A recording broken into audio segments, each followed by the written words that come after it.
à Monsieur Clojanson.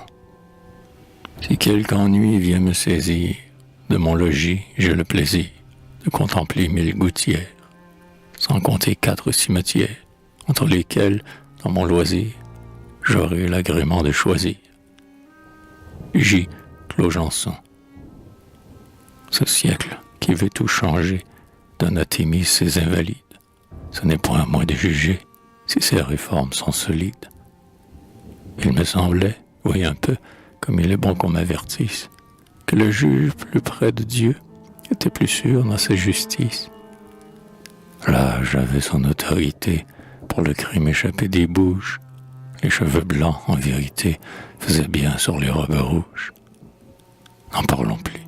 Joyeux martyr, vous bénissez votre aventure. Et la muse a fait, pour sortir, éclater la magistrature.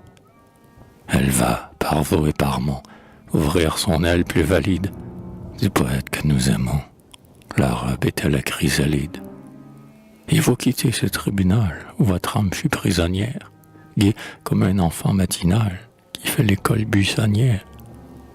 Les dieux velus, les dieux malins, vous feront chanter victoire, voyant par-dessus les moulins voler la toque du prétoire.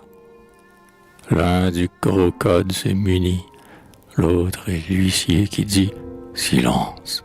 et les oiseaux ont fait leur nid aux 2 plateaux de la balance.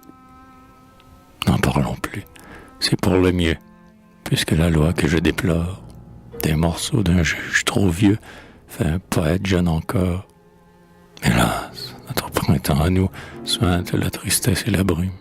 Apollon faiblit des genoux et la muse à 30 ans sans rime. Chantez toujours, votre gaieté fait honte à la pâle jeunesse, qui va changeant pour sa santé l'eau d'Hippocrène en lait d'ânesse.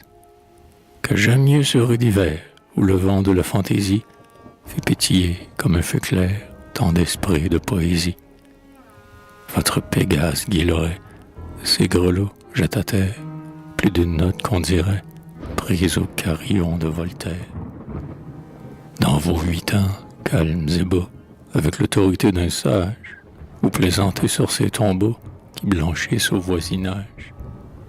Enfants joyeux d'un siècle fort, à ce trait on vous peut connaître, quand, pour voir de plus près la mort, vous vous penchez à la fenêtre.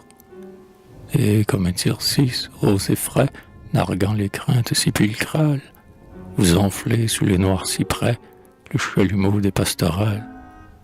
Salut à vos 70, car si la logique est certaine, en vérité, je vous le dis, vous dépasserez la centaine. Et vous pourrez, selon le mot du bon poète que j'adore, sur le tombeau de plus d'un sceau, plus d'une fois compter l'aurore,